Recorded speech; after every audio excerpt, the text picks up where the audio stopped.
The night of June 25, 2009, was one of the darkest in the history of popular music. Michael Jackson, the king of pop, was found dead in his Los Angeles home, his body a tragic testament to the toll of years of mental and physical struggle. The world was in shock, and the questions that followed were as numerous as they were complex. Who was responsible for his death? What led to this moment? And what might have been, if things had gone differently? This video explores these questions, delving into the intricate web of relationships, financial pressures, and personal demons that surrounded Michael Jackson in the final months of his life. Michael Jackson's journey to the stage of the O2 Arena in London was fraught with challenges. He had planned a series of 50 concerts titled "This Is It," which were meant to be his comeback and a financial salvation. However, the reality was far more complicated. Jackson was a man deeply burdened by his past, a child star who never fully transitioned into adulthood. His life was a series of ups and downs, marked by legal battles, financial woes, and a relentless pursuit of perfection that often led to isolation and addiction. One of the key figures in Jackson's life during this period was Dr. Conrad Murray, his personal physician. Murray was a man with his own set of problems. Financially stricken and on the verge of bankruptcy, he saw an opportunity to turn his life around by working with Jackson. The $150,000 a month he was promised for his services was a financial lifeline. However, his role was not just that of a doctor. He was also a caretaker, a confidant, and in many ways a guardian of Jackson's well-being. The relationship between Jackson and Murray was complex, and it would ultimately play a crucial role in the events leading to Jackson's death. The months leading up to the "This Is It" tour were marked by rehearsals, meetings, and a constant struggle to meet the demands of the production. Jackson was under immense pressure. The tour was not just about his return to the stage, it was also about his financial survival. He was deeply in debt, and the success of the tour was crucial to paying off his creditors. However, Jackson's physical and mental health was a significant concern. He was frail, deeply insecure, and heavily dependent on a variety of prescription medications. The scale of the challenge ahead was daunting, and many, including Jackson himself, knew that the tour was a risky proposition. Despite these challenges, Jackson was determined to make it work. He had a vision of a new beginning, a chance to connect with his fans, and to reclaim his place in the music world. However, the reality was that the tour was a complex and expensive endeavor.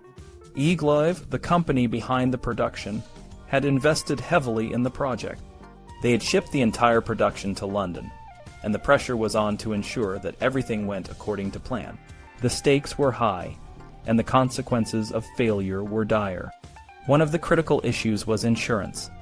Eagle-Live needed to ensure that the concerts were fully covered, and this required Jackson to pass a rigorous medical examination. However, as the deadline approached, it became clear that Jackson's health was a significant concern. He failed the required medical in Harley Street, and Eagle-Live's attempts to secure insurance for the full 50-show run were scuppered.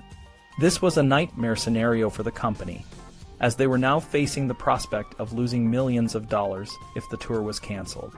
The situation was further complicated by the relationship between Jackson and Murray. Murray was under pressure to ensure that Jackson was fit to perform, but he was also aware of the singer's fragile state.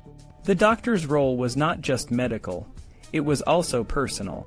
He was the one person who could have the most significant impact on Jackson's well-being, but he was also caught in a web of conflicting interests. On one hand, he was Jackson's doctor, responsible for his health. On the other hand, he was also a key player in the tour, and his financial future was tied to its success. As the opening night of the tour approached, the tension was palpable.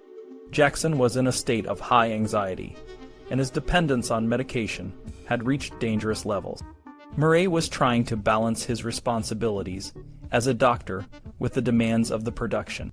The pressure was taking a toll on both of them, and the situation was becoming increasingly unstable. On the night of June 25, 2009, the worst-case scenario unfolded. Jackson was found unresponsive in his bedroom, and despite Murray's efforts to revive him, it was too late. The autopsy and toxicology reports would later reveal that Jackson had died from a lethal dose of Propofol, a powerful anesthetic that Murray had been administering to help the singer sleep. The investigation would uncover a series of troubling details, including the fact that Murray had been using a makeshift delivery system to administer the drug, and that he had left Jackson's side, possibly for an extended period, while the singer was in a vulnerable state. The aftermath of Jackson's death was a media frenzy, with questions and conspiracy theories abound. The trial of Dr. Conrad Murray would bring many of the issues surrounding Jackson's final days to light.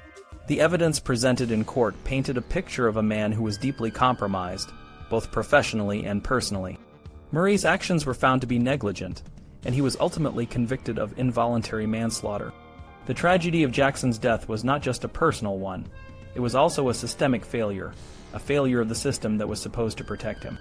In the end, the story of Michael Jackson and the This Is It tour is a cautionary tale about the dangers of ambition, the pressures of fame, and the complexities of human relationships. Jackson's life was a testament to both his immense talent and his profound vulnerabilities. The events leading to his death serve as a reminder of the importance of mental and physical health, and the need for those in positions of power to prioritize the well-being of those they serve. The world of entertainment is often a harsh and unforgiving place, and the story of Michael Jackson is a stark reminder of the price that can be paid for fame. While the questions surrounding his death may never be fully answered, his legacy as a musical icon remains undiminished. The night of June 25, 2009, marked the end of an era, but it also serves as a poignant reminder of Chinese letter of the human spirit, and the importance of compassion and care in the face of adversity. In conclusion, the death of Michael Jackson was a tragedy that touched the hearts of millions. It was a moment that forced the world to pause and reflect on the complexities of fame, the responsibilities of those in positions of power, and the importance of human connection. While the details of that fateful night may continue to be debated, the legacy of Michael Jackson as a cultural icon and a symbol of the human spirit endures.